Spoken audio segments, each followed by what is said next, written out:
Welcome back to This Is Your Country with Paige Willey. I am so delighted to welcome my guest this week, Oren Cass. Oren is the executive director of American Compass, an organization dedicated to developing the conservative economic agenda to supplant blind faith in free markets with a focus on workers, their families, and communities and the national interest. He is also the author of the 2018 book, The Once and Future Worker, a vision for the renewal of work in America. Oren, welcome to the show. Thanks so much for having me.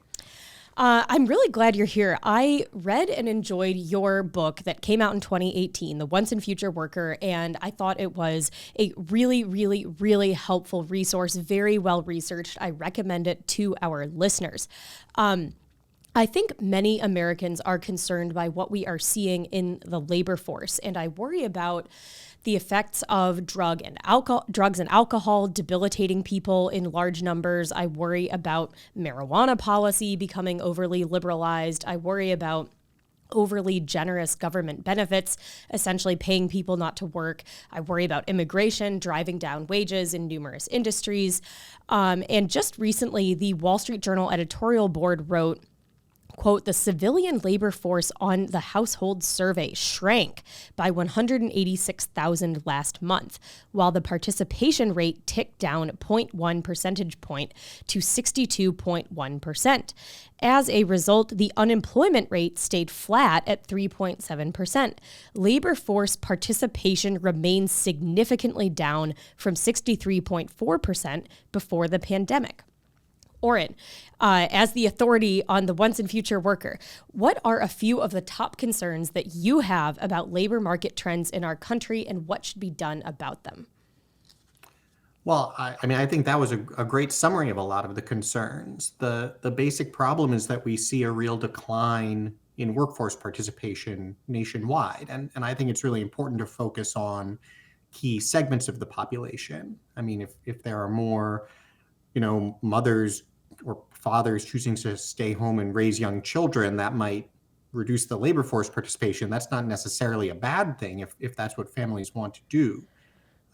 If you have more people who are of retirement age who aren't working, that's obviously not a problem. But if you zoom in on what we'd call kind of prime age workers, so say age 25 to 55, you look primarily at men who are typically the ones who both parents would say they expect to have working, even if they have young kids at home.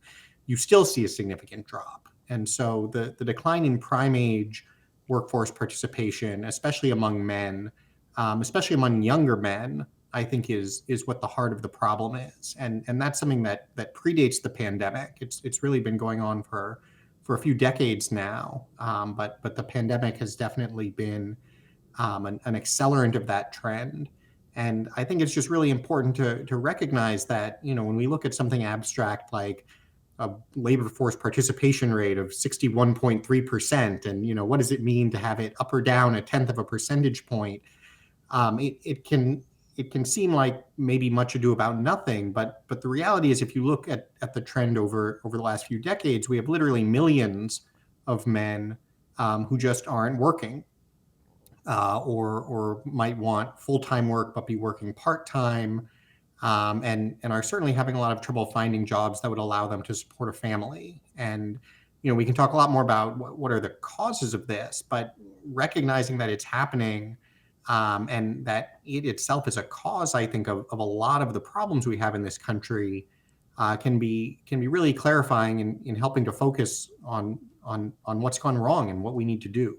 That's right. So what do you see as the most significant factors keeping people who probably should be in the labor force out of the labor force? And I remember in your book, you discussed a little bit the effects of disability benefits, a really almost suspiciously high number of young men who could potentially be able-bodied, maybe being encouraged to take disability if certain types of jobs are going away or other types of things. So what do you see as some of the driving factors keeping especially prime-age men out of the labor force? Well, I think it's helpful at the broadest level to divide it into two categories, that we have some really fundamental economic problems and then also some very serious cultural problems. And I think one of the worst habits on the right of center is to think that we have to choose between these things.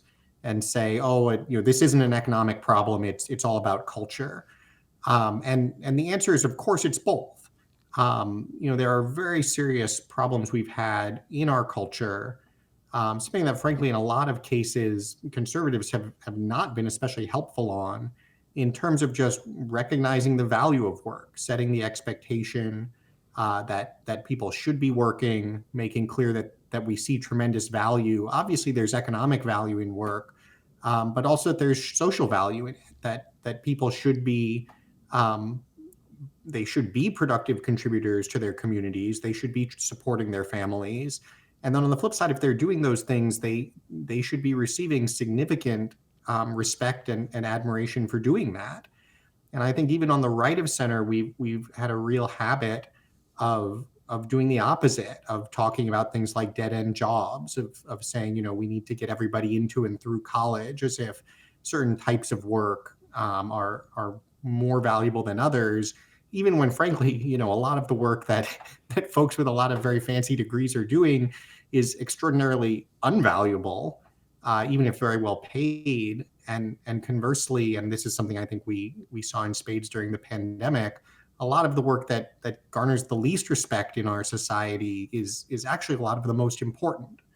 And so I think in cultural terms, really returning to a valorization of work and a recognition that the person who goes to work every day and does a job that's not especially glamorous, might not be especially well paid, but is vital to our society, is vital to his family, that's the most important work. That's what's deserving of the most respect. And so I think we've lost that and need to get it back. But then in parallel, I think there are real economic issues. And when you talk about things like disability policy, government benefits that might discourage people from working, that's one side of the economic puzzle. We've made it easier not to work than ever. But again, I think conservatives have a sort of knee-jerk impulse to just focus on that. And what I would say is the much bigger problem is that we have built an economy that doesn't reward work. We have allowed the labor market to evolve in a direction where wages for your typical, again, especially young male worker who does not have a college degree, have not kept up with cost of living, have not kept up with what it means to sort of establish yourself in the middle class, raise a family on a single income. And so to some extent, somebody looking at this equation and saying, well, gosh, these jobs have, less respect attached to them than ever. They pay less than ever. And if I don't get one, I can go find other ways to make ends meet, at least for myself, if not a family. That starts to become a much more rational calculation. So it's sort of an all of the above answer. But I think it's really important for conservatives to recognize that these are all places we need to be doing much better on, not just sort of complaining about some government benefit, which probably doesn't help, but rarely is it the core of the problem. Right. Okay, so that's good. So I see this, some of these disappointing trends, these stagnations in critical realms of our economy, men working or not working when they should be, men or people being disincentivized to work by generous government benefits and so on. And I think it's difficult to pinpoint just one element of it that is, the most central factor. I think it's a complex matrix of dysfunctions that have, in large part, been the side effects of deliberate policymaking. And so, obviously, one thing that your organization, American Compass, focuses on is globalization and its consequences. And that's something that I talk about in great detail on this podcast. And just to sort of encapsulate some of the factors that I think are relevant, that I'd love to hear your thoughts on, when we look at these really disappointing trends in the labor market, concerning trends in the labor market, the outflow of solid manufacturing jobs. Obviously, that was a giant sector of our economy that was truly hollowed out basically by deliberate policy for a number of different reasons, whether it was, corporations' desire to grow the markets that they could sell in China and other places, whether it was to undercut labor costs here.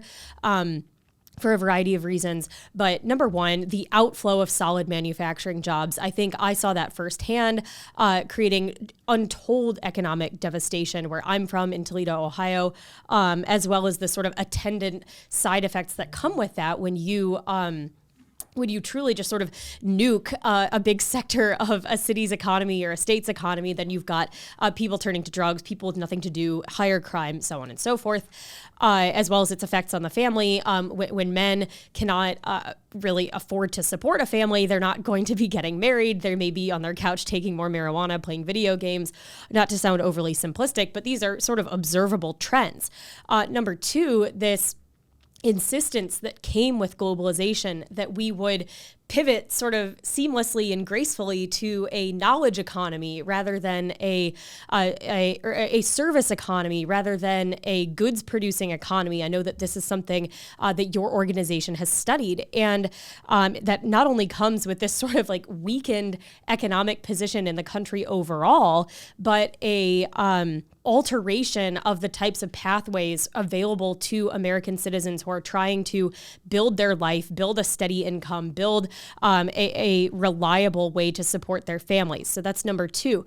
Number three, I worry about trends in immigration. We've had mass high volume immigration since 1965 when Congress changed our immigration laws. And it's only become a greater tool available to policymakers to sort of distort the labor market, basically at the behest of corporate interests. You've got growing reliance on these cheap foreign guest workers from across lots of sectors, whether it's tech in the quote unquote high skilled sector, whether it's agriculture, where instead of investing in more sophisticated equipment, you will have farmers or these big ag corporation entities saying, instead of investing in more sophisticated technology, they'll simply ask Congress for another, 100,000, 500,000 cheap workers from a foreign country. And that's, a lot of people will say, well, that couldn't possibly be having an effect because how many Americans are really about to go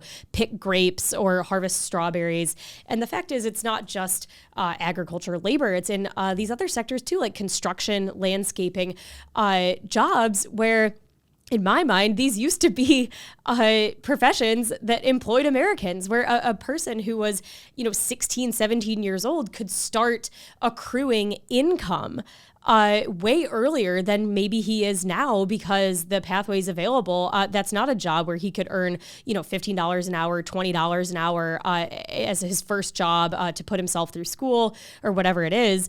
And many men now, they're delaying the period where they're even earning income to like 25, 23 years old because they're choosing a college pathway that may not even have such great returns. So I worry about all of these things. I think that to me, it's disappointing that sometimes our politicians don't seem to be focused or appreciative of the scale of these problems, of the interplay of these different factors. They're treated like distinct elements that have nothing to do with each other. And all I would like our politicians to focus on is to understand that this is, as I say, a matrix of dysfunctions where the solutions probably need to be developed in consideration of all these different factors at once. So with that being said, I want to turn to some discussion of the new American Compass agenda. And one feature on your website is called Where's the Growth? And I think that this is a really excellent feature. We will link to it in the show notes. And it shows these sort of disappointing economic trends for virtually the entire period of the globalization frenzy, which was sold as and is still spoken of as the key to American prosperity, even after decades of failure: low tariffs, knowledge economy, high immigration, etc. What are the key issues that you want to reorient the rights policy agenda to focus on to reverse these trends? And what are the key metrics that policymakers should focus on? So I think you put it very well when you talked about this sort of matrix of issues and the way, as you said, what seem like these disparate issues, whether it's globalization, immigration, education, there really is a common thread there. And I think it's important to sort of pull on it, or then to mix the metaphor to get down to the foundations of what's going on here, because I think what you see is that really all of our public policy and our approach to economic development over the past few decades just focused on maximizing consumption. Our idea was, as long as what we're doing generates as much cheap stuff for everybody as possible, then everybody will be happy. And it is important to say, for better or for worse, that on those terms we succeeded. I mean, all those people you talk about who aren't necessarily working, who are in regions of the country that have seen significant economic decline, in terms of consumption, the data is actually quite good. The folks who say, well, everybody has air conditioning now, everybody has bigger flat screen TVs now, arugula is cheaper than ever. That's all true for what it's worth, but I think it makes the opposite of the point they think it makes, because that's all true and yet hasn't delivered what we actually wanted. It hasn't actually delivered prosperity. It hasn't supported human flourishing. Because the reality is that at the end of the day, just having lots of stuff to consume isn't the most important thing. It's good. I'm not saying we should all, go back and live in log cabins. I like consuming stuff too. But when we think about what we actually want from the economy, and therefore what sorts of public policies we should pursue, I think what we have to focus on is this idea that what we want from the economy, what capitalism looks like when it's really succeeding, is we want a system that's actually providing good opportunities for people to build good lives. And building a good life doesn't just mean having a lot of stuff. It means having a clear pathway to self-sufficiency, to finding that place where you can be a valuable contributor, to being able to support a family. And we just threw all that stuff out. We said, look, if China can make it cheaper, and God knows under what conditions and so forth, then we want China to make it. We say, look, if bringing in immigrant labor means that strawberries will be cheaper in the grocery store, then we should bring in immigrant labor. And those turn out to be the wrong answers. And so the set of policies that we really focus on in American Compass, again, to your point about the matrix, they're all over the place. We focus on globalization, on financial markets, on education, on labor, on family policy, on industrial policy. There's a ton of stuff we could be doing, but it's all in service to this same point at the end of the day, which is that what we want from our economy and what policymakers are responsible for is actually making sure that we have productive markets, that we want our markets to be free ones. Obviously, free markets are an incredibly important conservative principle, but not all free markets are created equal, and a free market isn't enough. That you actually need to have, for instance, constraints on what corporations can do. The constraint that tells capitalists and entrepreneurs, you actually need to find a way to make a profit with the workers who are here. That's a good constraint. That leads to better investment. That leads to consumers who can actually afford to buy the products and who can, build families themselves. And so that's all part of the equation for flourishing. It's not just a question of what is your economic model is going to produce the most growth in the short run. And so that's what we think is really important to look at, is from all of these different directions, how do you build an economy that's actually going to work for the American people, as opposed to what we've done, which is essentially just to ask the American people how they're all going to work for the economy. I think this is a really important angle for us to drill down on, because something that is frustrating to me as someone who spent 5 years in Washington, who was in the center of the action, a lot of politicians do not speak in terms of the ideal end state. They will not commit to what outcomes they think are good for the American people. And so they will say, a lot of times they'll speak in euphemisms and platitudes and generalities about, we need to make sure that we have a pro-worker agenda. We need to make sure that people can achieve the American dream. But and maybe I'm biased here, but one thing that I appreciated about President Trump's style of communicating with the public was that he would often speak in terms of the ideal end state. He would say, we need to fix this trade deal so that our companies can sell things in other countries and not be screwed. We need to build a wall so that we have fewer illegal immigrants coming into our country over the southern border. And the lack of commitment to what it would look like to have, more productive markets that are capable of achieving the standards of living and of happiness that we want for the American people. It feels like many politicians run from that conversation. They don't want to commit.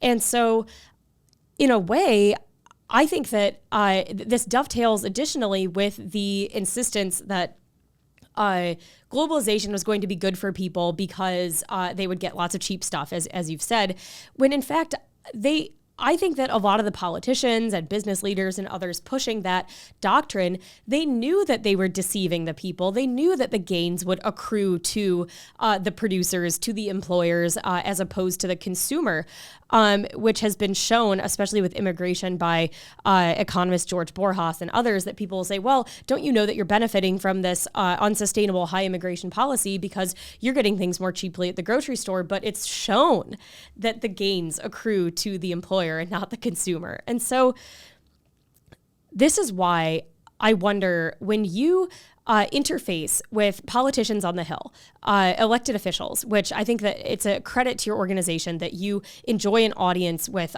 some really impressive elected officials. And when you speak with them about some of these ideas, what are they willing to talk in an ideal end state? We need to get more workers in this type of industry. We need to bring this type of industry back to our country. Like, what are those types of conversations like? It's a great question, and I guess I come to it, maybe I'm naive, but I tend to be fairly optimistic that I think a lot of our elected leaders actually want to do the right thing. They're quite well-meaning, and if you take the globalization issue as an example, they really did believe that this was going to work, and they were being advised by an awful lot of people who told them it was going to work.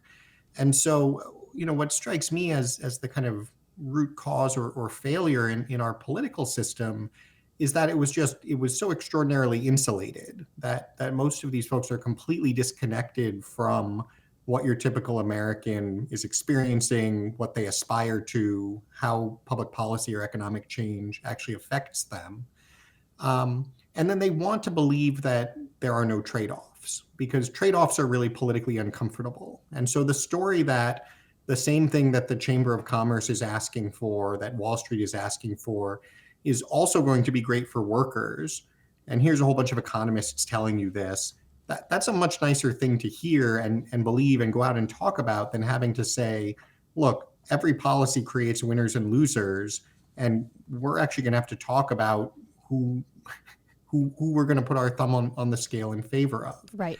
And so what I find is most helpful in talking with elected leaders, in part is to just be very blunt about that. And to your point about, for instance, the work we've done on Where's the Growth, just show them the actual data. Right. Just say, look, this didn't work. It didn't work in terms of kind of macroeconomic terms. Here's what happened to our trade balance. Here's what happened to our growth rate. These things that economists were promising you just did not happen. But then I think it's equally important to translate that into a discussion of what Americans actually do care about. So, for instance, we do a lot of polling work at American Compass, not traditional issue polling where we kind of try to prove, this policy or this way of talking is most popular, but actually asking Americans what they care about and asking it in ways that pose very explicit trade-offs. And what you find are just very striking disconnects between, among other things, what I would call classes of Americans. That when you look at what, households where everyone has a college degree and you're earning six figures, what they value and aspire to and expect, and suffice to say, almost our entire political class is drawn from that group. It's just very different from what your typical working class family, what your guy without a college degree, which again, most people don't have a college degree, what they're actually experiencing and expecting and aspiring to. And so just as one really kind of concrete example of this, we sort of have this assumption, I think, in the political class of a very mobile population, that obviously you go away to college and then you move to whatever city has the best job. And, if more people would move, that would be even better. And the reality is that, the typical American lives within about 20 miles of their mother. Most people, and again, especially when you're talking about people with less advanced education, most people want to stay close to home where their friends and family and community are. And frankly, they're quite rational to do so. When you think about, where the value and important things of their lives come from, a lot of it is attached to place. And so just that very simple idea that place matters is the sort of thing that I think politicians really lost sight of. But I also think they're open to it. And when you put it that way, when you say, look, if you ask most Americans, what they're asking for the education system isn't to get their kid into the best college. It's to prepare their kid to build a decent life in the community where they live.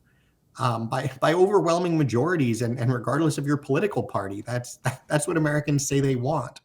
I think that starts a really constructive conversation about how we've clearly gone the wrong direction with public policy, but just as importantly, the good news, which is there's a ton of opportunity to do better. Absolutely. I'm so glad you brought up that finding about the difference in importance about place and where people are choosing to locate themselves geographically, because it's such an important element of the globalization discussion, which is that some regions of the country were hit a lot harder and had much worse outcomes than other regions of the country. And that's where sometimes you get these studies from different think tanks and so on, pointing out like, oh, the coasts and the blue states and the blue counties are so productive, whereas the red states and the red counties are just, giant sucks on the on the resources available to the country, which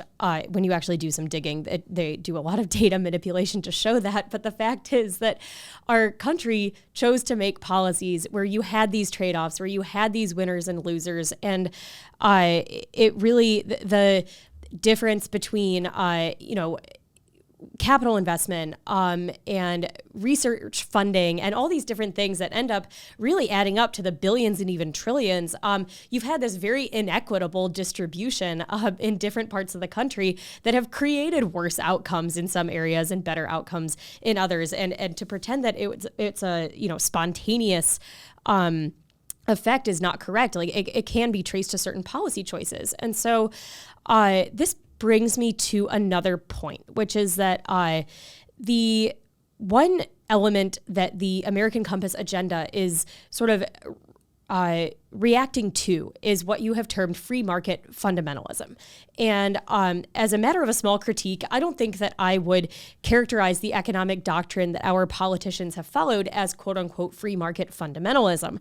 I would describe it as central planning, because they a lot of times the influence that special interests enjoy in Washington is so enormous and so outweighs the voice of normal Americans that what we have is rule by special interest, rule by pressure groups, this ability for these entrenched entities to compel favorable policy outcomes, sometimes at the expense of the greater public or of certain subsets of the population. And so when I see that as introducing enormous distortions to the market, not getting closer to the real pursuit of quote unquote free markets.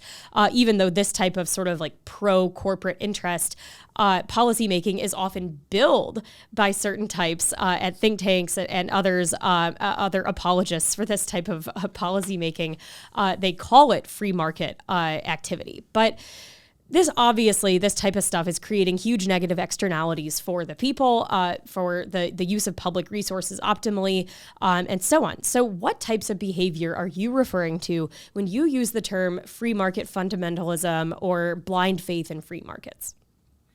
Well, I'm really glad you make this point, because I think we're probably actually in quite violent agreement. And it's something that, we try to emphasize a lot when we're talking about what does good public policy look like, is that these folks who say, we need free trade because we have to get, we can't have government involvement in the economy. I would just say, what are you talking? Like, have you ever looked at a free trade agreement? I mean, it's literally 5,000 pages Yes, of industry written that's provisions. right. Um, Whereas if you did the sort of thing that we'd prefer to do, which is say, for instance, guess what? There's going to be a tariff on everything that comes into the country to make it more attractive to produce domestically. That's actually a lot cleaner, simpler, and less subject to industry capture than what we've been doing. So I think it's a really important point that there is no kind of neutral, free market, non-policy option out there. The question is, what are the policies going to be, and which interests are we going to listen to? Um, that being said, when we talk about free market fundamentalism, what we're getting at is the ideology that I think motivates a lot of the arguments that folks on the right of center put forward, and that influence, therefore, which interests they're inclined to listen to. Right. And if I were to sort of summarize the beliefs maybe too simply, it comes down to the idea that markets left to their own devices are going to produce the best outcomes. And therefore, anything we can do that will just let the market rip is going to end up being better for everybody. And anything we do that tries to impose some sort of political judgment on the market is going to make people worse off.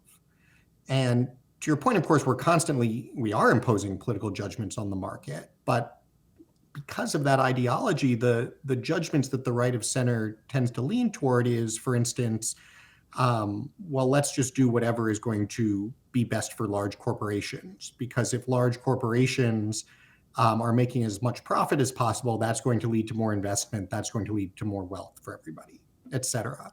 And so, yes, there's an awful lot of special interest capture built into that, but worse, frankly, in my view, is it gets the fundamentals wrong. It's simply not true that whatever is best for corporations and going to lead to high levels of profit is actually going to accrue to the benefit of the country. I always like to remind people that Adam Smith in The Wealth of Nations specifically points out that the rate of profit is highest in the countries that are going fastest to ruin. The secret sauce of the capitalist system is people pursuing profit. You want people to be trying to find ways to make a profit and make sure that the things that are profitable are also things that are good for the country. And under those conditions, their efforts to make a profit will also provide benefit to the country. But that's somehow gotten weirdly skewed, and to your point, under a lot of special interest pressure, to the idea that whatever produces the most profit for people is the best. And that's where we've gotten things so wrong, and where we have to be comfortable turning around and saying, wait a minute, the periods of time when America has been most prosperous, most innovative, generated the most growth, been the strongest globally, have not been the times when we had the lowest tax rates and the least involvement in the economy and the most overgrown financial sector on Wall Street. To the contrary, what built America into this unprecedented global power and source of innovation was, among other things, the highest protectionist trade barriers in the world. Right. Very, very aggressive investment from the government in the economy, putting thumbs heavily on the scale, putting whole hands on the scale in favor of some kinds of economic activity over other kinds. And repeatedly throughout history, across countries, that is a vital part of effective economic policy. And we have to, for conservatives, be willing to accept that and recognize that limited government is a good thing, but energetic government action in some areas is really important as well. That's right. I think that's something I have covered on this podcast before, and I'm glad to hear you speaking about it, because it's like we've lost our way in Washington with this, where politicians don't quite understand that they have an obligation to orient a lot of these business interests, whatever interests that they are interfacing with in terms of policymaking, orient those interests towards the national interest. And that's a good thing to do. It's a positive thing to do. That's how our country became, as you say, a prosperous, innovative powerhouse by aligning those interests properly. And when you let it rip and say, well, gosh, I hope that this industry makes choices that ultimately are in the national interest, oftentimes you will not like the way that spontaneously shakes out, because it's easy for those things to sort of come apart, for the interests to diverge. So I want to ask about another element of this, which is that has American Compass put out or looked at this trend of private equity or other sort of financialized elements of our economy acting in predatory ways, acting in ways that are not maybe best for the country. What are your thoughts on that? Well, I think financial markets are a really important place to look, both as sort of a case study and a way of testing some of our intuitions about economics, but then also as substantively one of the things that is most wrong with the country and the economy. And so, as a case study, I think it's really useful to focus in on things like, high frequency trading in hedge funds, where we've got some of our, most brilliant mathematical minds and top business talent going and starting these hedge funds, the premise of which is just develop algorithms to trade as quickly as fast, as quickly as possible, to try to generate a tiny little profit on every trade that then adds up to a huge profit. And there are people who make a tremendous amount of money doing that. We also have to be comfortable saying that is totally useless activity. The fact that people have earned billions of dollars doing it does not mean that billions of dollars of value have been created. And it's really helpful to sort of hone in on that and say, you have to pick a side on this question. You can either try to argue with a straight face that no, that's super value activity, that's valuable activity, that's why they're earning so much money, which is just facially ridiculous. Or you have to admit that no, actually earning billions of dollars is not necessarily correlated with doing something of high value. But once you admit that, an awful lot of the free market fundamentalism falls apart. You can't actually sustain this blind faith in free markets, and the pursuit of profit is actually, always going to produce great outcomes, when you acknowledge that a lot of people earning some of the highest profits are not producing great outcomes. Right. And so we think it's really important to focus on this kind of activity to test our intuitions, and then to be able to step back and say, well, wait a minute, if our intuitions, or if the sort of conservative dogma doesn't hold up here, we can't be confident that it holds up anywhere. We need to actually kind of go back to our principles. But then secondly, as a substantive matter, talking about that kind of matrix of issues in the country, the financialization of the economy is a huge problem. What we see is this financial sector that grows ever larger, sucks up more of our talent, sucks up more of the profits of the economy, without doing anything of particular value. In fact, as in parallel, real investment in the real economy keeps declining. And so that is a sort of basic imbalance that goes back to what do we mean by capitalism? What do we expect this system to be doing? And I think what we have to say is in a well-functioning capitalist system, financial markets play an incredibly important role in helping allocate capital productively to valuable uses. If what we have is a system where financial markets are in fact sucking capital out and away from productive uses, and instead spinning it up in speculative bubbles and then spitting it out to huge pools of wealth to people who may not have created anything of value, then we can't expect capitalism to work. And we're going to have to do something on the public policy front to reshape our markets in a way that's going to be more productive. Right. So turning as well to the effect of some policy choices on family formation and the ability for Americans to raise their families on stable incomes and so on. One issue that American Compass has done quite a bit of work on is the child tax credit. And there was just a recent editorial in the Wall Street Journal examining the effect of the child tax credit. And so I wonder, in your mind, Oren, is the child tax credit a successful policy? And how do we avoid subsidizing dysfunctional arrangements associated with worse outcomes for children, such as the prevalence of one-parent households, declining marriage rates, and so on? So I think the child tax credit has been a very successful policy in terms of what it's intended to do, which is get relatively more resources to families that are raising children. And I think that's something that we should want to do, because we should recognize that the act of raising children has tremendous value, that it's something we need a lot of, and frankly, a lot more of than we have in our economy and in our nation. And that in recent decades, one of the major economic trends has been markets shifting in ways that make it harder to do that.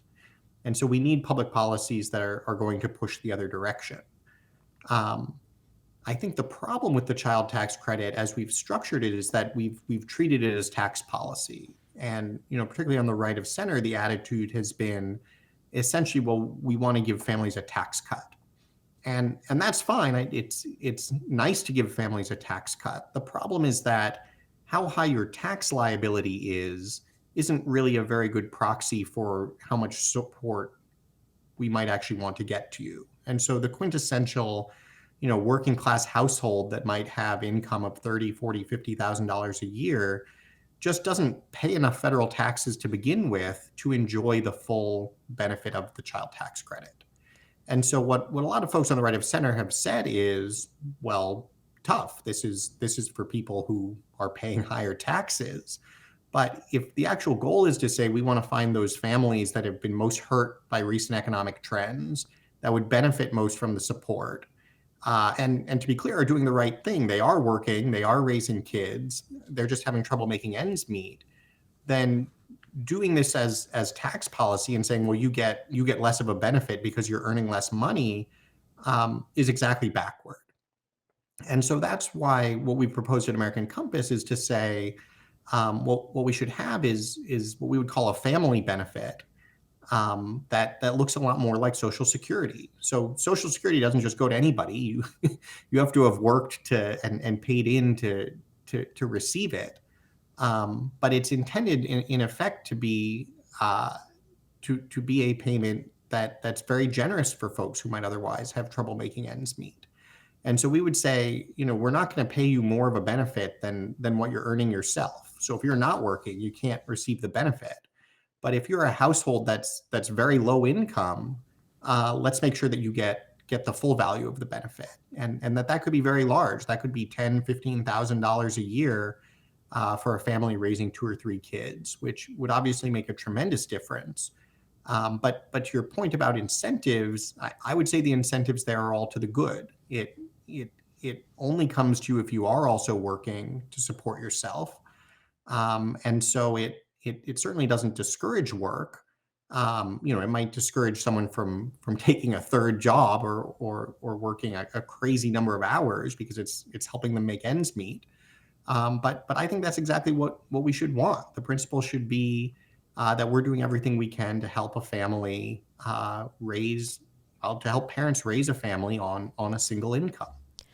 Yes, I think to me, I'm skeptical of some policies like this because we've got a massive distortion as is, which is that the left is very skilled at securing patronage windfalls for their voting blocks, their client class. And we've, on the right, kind of done a bad job of responding in kind and securing patronage windfalls for our clients, our voting blocks. And to me, reading between the lines, the child tax credit as it exists is an attempt at doing that, which is we have a major distortion in our economy as is, which is that something like 60% of households like don't pay like a federal income tax or something. They don't make enough to do that, whether they're working or not. I don't remember exactly what the number is, but when Senator Rick Scott came out with his platform and said, more people should be paying taxes, he got hit from a lot of sides for that, but I agreed with him. And I said, look, if you've got a situation where like less than half of the households are paying the taxes for everyone else, if you ran a business like that, it would fail. And so when I hear about expanding these types of, I guess it makes me even wonder, should that even be called a child tax credit? I mean, it's a form of, it's a payoff for people who are getting screwed, so they get less screwed. And in my mind, that is a good thing. But expanding it to the people who aren't even really like paying that much to begin with, I mean, you don't want to be punitive to them. You don't necessarily want their lives to be worse, but to me, it's really, really critical to be focused on the types of incentives that we're introducing, the distortions that we're creating with public policy. And further, when you look at these numbers, like 1/4 of children in America being raised in single parent households, these are objectively situations that are associated with worse outcomes for children. And so to me, just papering some of that over with a little more money for them to raise their children is actually not a good thing. It's creating worse incentives unless you have some way to attach the marriage incentive, whatever it is.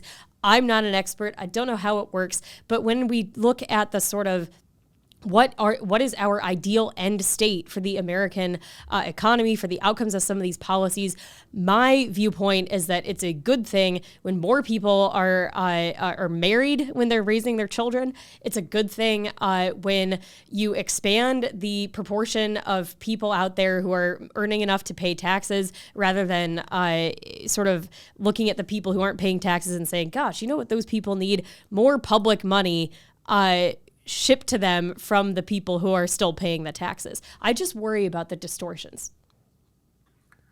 Well, there's a lot there. I guess I'll pick up on a couple of the points that I would want to address. One is, I think it's important to point out that everybody who's working is paying taxes. The payroll taxes for somebody starting from their first dollar, it's about 15% of income. Right.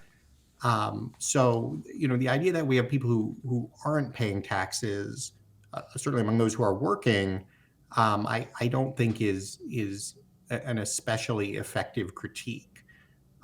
It's true that they're not necessarily paying a net progressive income tax on their earnings, but that's a policy decision that we've made as we look at the distribution of the income in the country and ask, who do we want to have, relatively speaking, funding public services?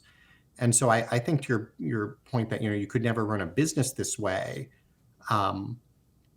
that's not true. We can raise the revenue we need from a variety of mixes. The reality is that where the real shortfall isn't on these low income households where you could say, in principle, we want $500 or $1,000 a year from you.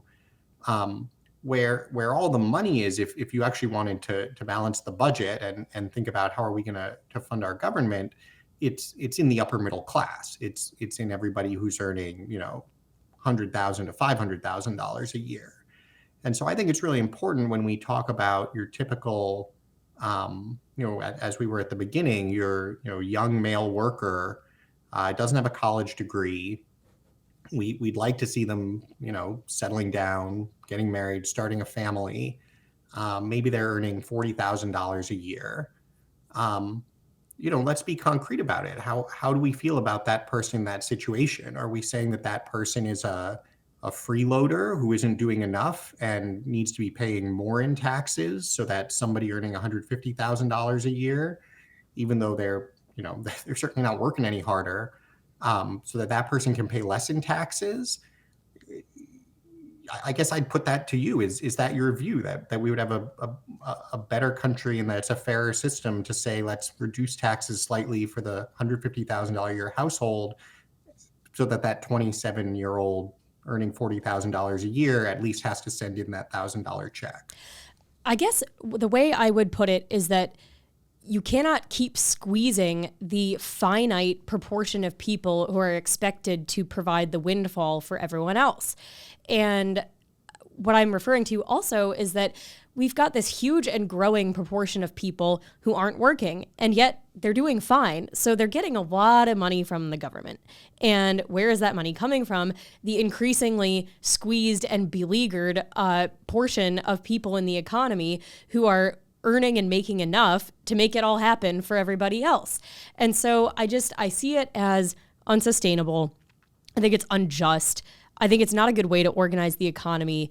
I think that to me, I don't understand why the first place we don't start with trying to make sure that people who are working, especially who are experiencing the hardest, the most difficulty with wage stagnation and other things, is why not just start with the deportation of the 30 million illegal people in our country? And to me, I don't understand why more people in Congress don't just start there, because you've got 30 million people or so. I mean, they say it's like 11 million, right? Or and they say like, oh, we've got 11 million illegal immigrants in the country.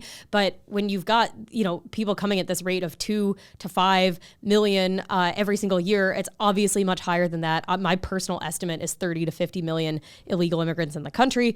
Obviously, many of these people are uptaking social services. Obviously, many of these people are working. They're doing something. There's a big mess, a big distortion in our country that comes from this like totally unmanaged element of both like labor market dynamics and social services dynamics. And I just really think that would be a great place to start if we want people to have better wages and to deal with some of our social services spending. But you never hear anyone in Congress talking about that. Well, I agree with you that we need to do something about illegal immigration, but respectfully, you've changed the subject very quickly from where we were a moment ago. No, I haven't changed the subject. What we want to do. No, because what we were talking about was family policy and the question of whether we should try to get more support to your typical working class household, or whether we should be concerned that they're not paying high enough taxes. Right. And shifting to hang on a sec, Paige. Shifting to the question of people who aren't working is beside the point. The question in my mind on that topic is, how do we feel about that working class household earning $40,000 a year, which you're correct, they are not paying federal income taxes today. My understanding per the Rick Scott point was you were saying, yeah, we need to get those folks paying more federal income tax, not providing them more support. And I would say the opposite. And so that's what I wanted to understand your thinking on is for that working class household that is working, they're trying to make ends meet. You're correct, they don't have federal tax liability at the income tax level. Is that a problem? Do we need to find a way to get that household to pay more taxes? I would say no. The reason I bring up the very, very, very high volumes of people living in the country illegally is because I think that dealing with that effectively would actually remove a lot of the wage pressures that are making it difficult for working class families to make more money. And that alone, I mean, a distortion of 30 million or so people, I would argue has a big effect on wages and other things. The reason I bring up the Senator Rick Scott thing with the people paying taxes is that I think it draws important attention to some of these distortions, that you've got a small and decreasing proportion of people in the economy who are being asked to fund a lot more things. And so I just think that it's layering dysfunction upon dysfunction, distortion upon distortion, gets us further from a stable, functional, prosperous economy than it does closer. And so it's more that when we're talking about the working class family household who may be earning $40,000, $50,000, $60,000, it's not so much that it's not that I'm saying put the screws to those people, make them pay more in taxes. I'm saying we need to figure out something here that addresses the root source of the dysfunction, rather than giving them, another $500 a year or whatever it may be. I don't see that as a solution that fully addresses what is going on. No, I certainly agree with that. And that's why family policy is just one of the many policy areas we focus on. I think the long-term goal absolutely has to be, as you said, to address immigration, as we've talking about with globalization, as we think about what sort of education system we provide. There's an enormous amount we have to do to pursue what I think is exactly our shared ultimate goal of having an economy that allows people, whatever their background, to be supporting flourishing families. I think the flip side that we have to recognize is that we've been digging this hole for 30 or 40 years. And so to say, first of all, we're not going to fix all of these other things right away, even if we sort of did a great job starting on them tomorrow. It would take a long time to build the better economy that we want the country to have. And there's also a reality that some of these things there's very likely to be political movement on anytime soon. And so, both with respect substantively to the things that we can do that would address problems in this country, and also just politically with respect to what the conservative agenda should be, I do think we have to have an answer for households that, based on sort of how the distribution of income has evolved in this country, are $10,000 or $15,000 a year behind where they otherwise may have been. And so particularly when you have something like a child tax credit that isn't getting to the people who I would say in some respect we should most want to be trying to get support to, I think the conservative view has to be, let's fix that, not let's sort of stand on this abstract principle that everybody needs to be paying more taxes, when I think even as we're seeing here, we don't actually believe that. Right. Well, to be clear, I also don't want people to be paying more in taxes. I'm saying, well, and in fact, I think we used to not have income tax at a federal level. We had tariffs, and that's where they got their revenue from. So I think to unwind the thread to all of these dysfunctions that have sort of placed, in my mind, unjust burdens on the American people, especially people who work really hard, people who start businesses, people who, they're doing everything right. And at every turn, it's another, it's squeezing them, saying, you're not really doing your part. We need another $500 for people who go and spend it on, leasing a luxury car, or they go put it in their arm. I have grown more skeptical over time that these programs work the way we want them to. I think that the Great Society by LBJ is a travesty that did not solve people's problems. It made a lot of things worse in our country. So to me, I understand exactly I understand the issue where you've got working families who are not making a lot of money. And we want to make sure that, especially when they're having children, that they are able to raise their children in a stable and prosperous and functional way.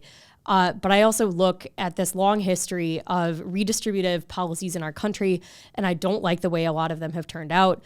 And so to me, I'm skeptical. I need more convincing, but I understand. Well, if I could just pick up on one piece of that, I think it's really important to distinguish between redistributive policies that are structured specifically to discourage work. That is, that you are entitled to the money if you're not earning anything, and we phase it out when you start to earn something, from redistributive policies that target support at people who are doing everything right. Right. And so I think the suggestion that a working family that is earning income and is raising kids is taking that kind of support and using it to lease a luxury car or put it in their arm it's empirically incorrect. That is not where almost any of the resources provided to those sorts of families go. And it's also just, I think, conceptually, again, goes to a real mistake that conservatives have made, which is confusing their critique of real problems in the welfare state with an assessment of the types of policies that really can help people. So I would just say it's really important to not kind of, as we were talking about in the market fundamentalism context, not just sort of paint government action with a generic negative brush, but rather to make actual distinctions and recognize that how a policy is structured, what the incentives are in it, what its purposes are, who it's supporting, those things really matter. And there are plenty of versions of those policies that can do a lot of good. And conservatives will both be a lot more successful politically and do a lot more good for the country if we focus on those distinctions and develop an agenda that will help a lot of people who would benefit from and I would say deserve the help. Well, sure. So what are the beneficiaries of the child tax credit spending it on? We've still got abysmal, marriage rates and so on, all these things that are associated with worse outcomes for children. I just want to make sure that we're not subsidizing dysfunction. No, I think that's right, and that's an important sort of concern to look at. Again, something like the child tax credit, as it's structured now, is tied very closely to the tax liability that you have. So it's going very specifically to households where people are working and in fact, in a lot of cases, earning a significant amount of money. If you were to sort of shift that to the proposal like we've made at American Compass, a lot more resources would get to lower income households. But again, you'd still have to be working to receive it. And it would create an extraordinarily strong incentive to work.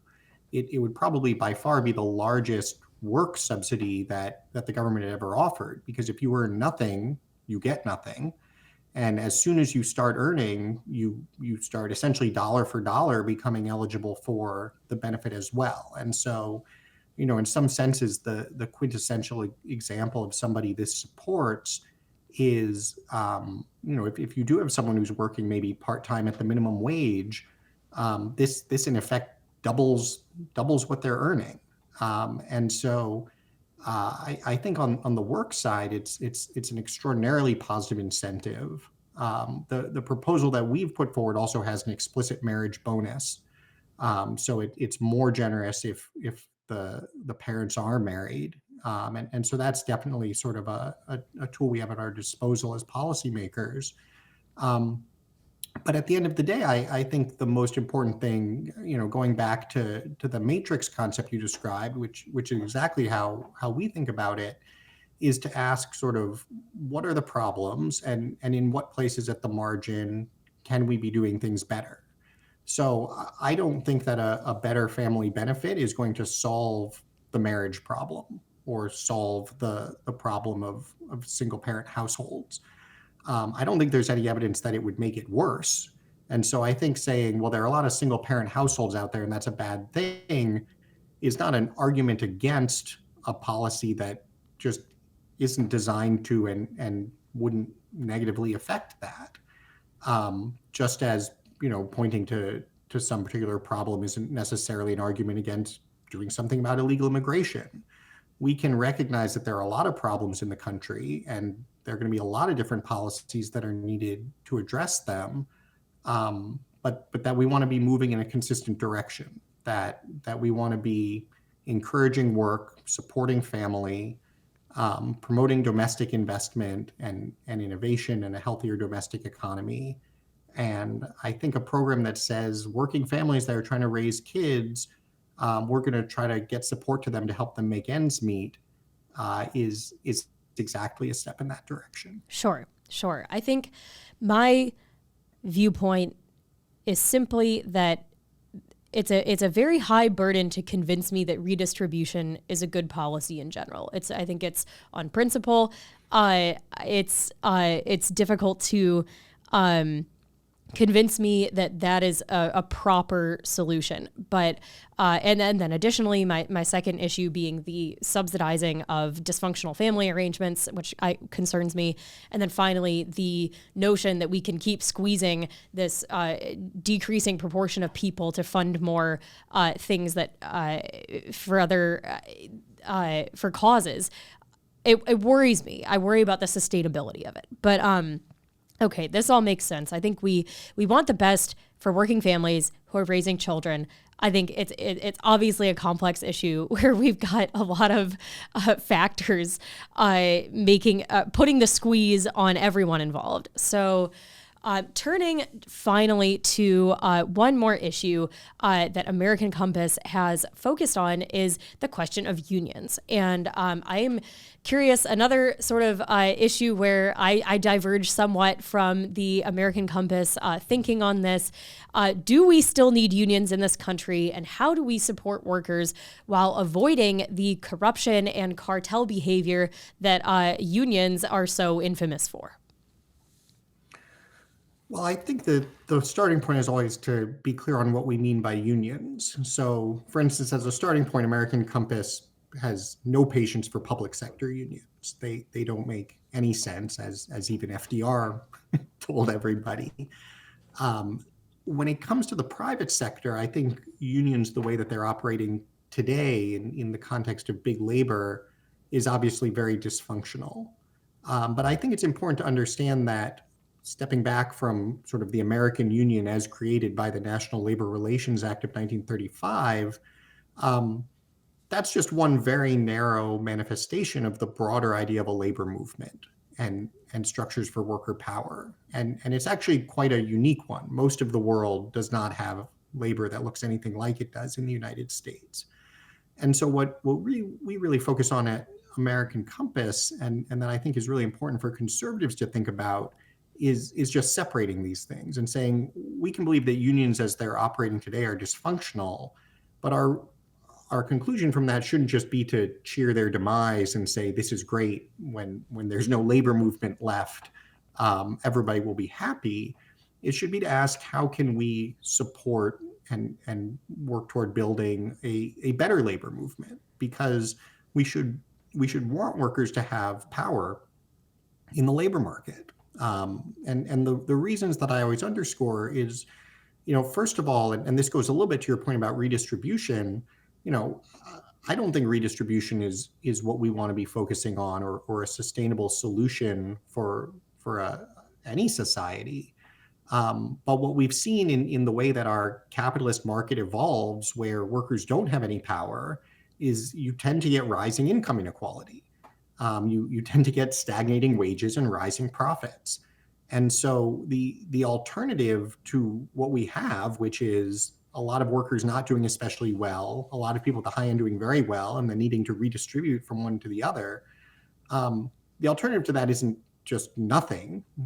Practically speaking, we're not going to do nothing.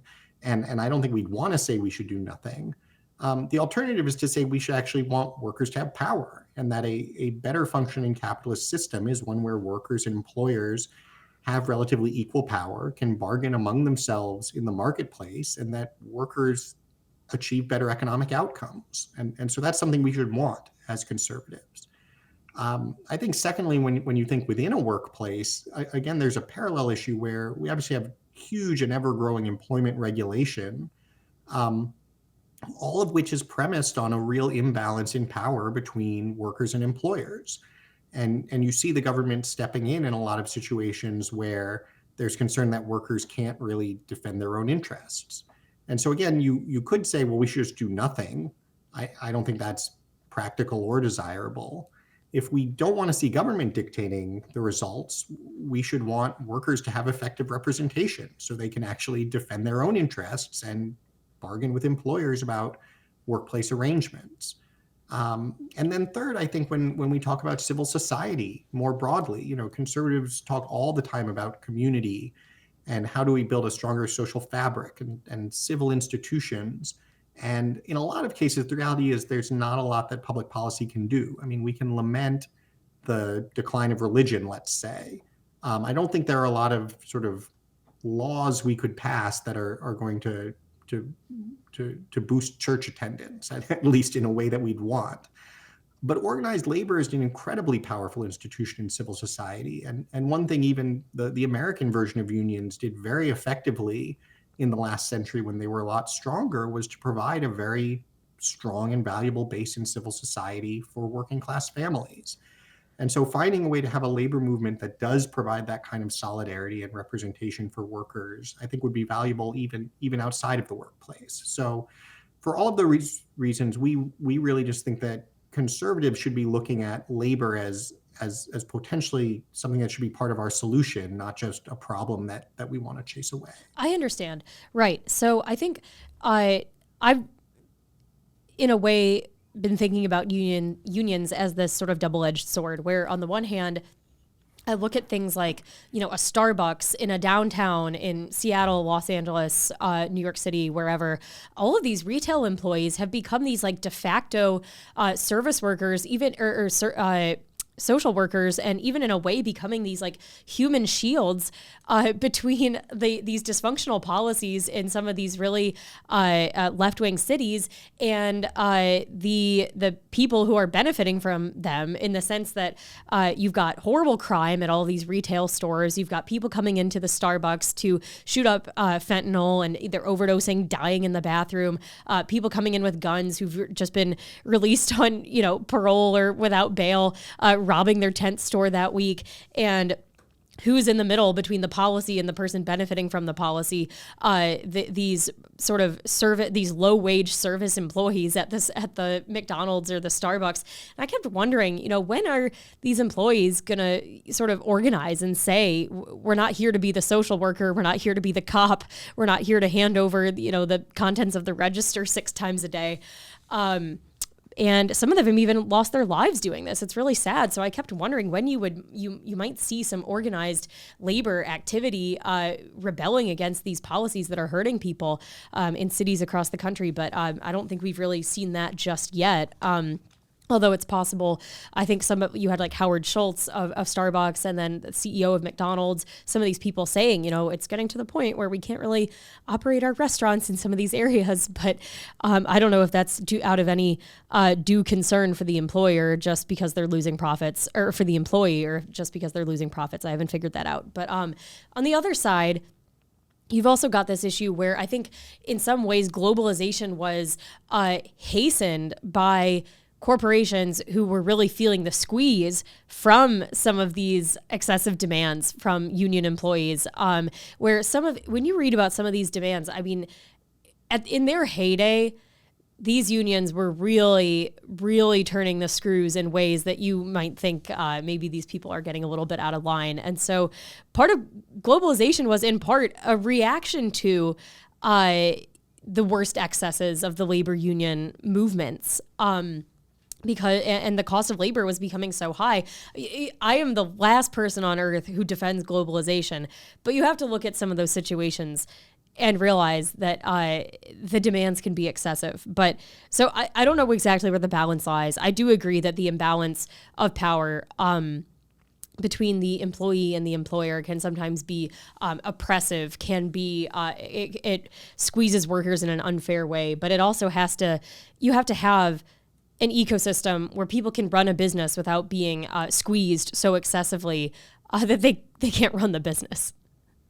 Well, I think we have to be careful about how we treat the sort of employers versus workers as parallel or different. Like I get very uncomfortable saying that demands from workers are sort of out of line or excessive, because I think it sort of suggests that workers have some sort of obligation to be more reasonable in service of the employer's interests, whereas we don't tend to ask that of employers.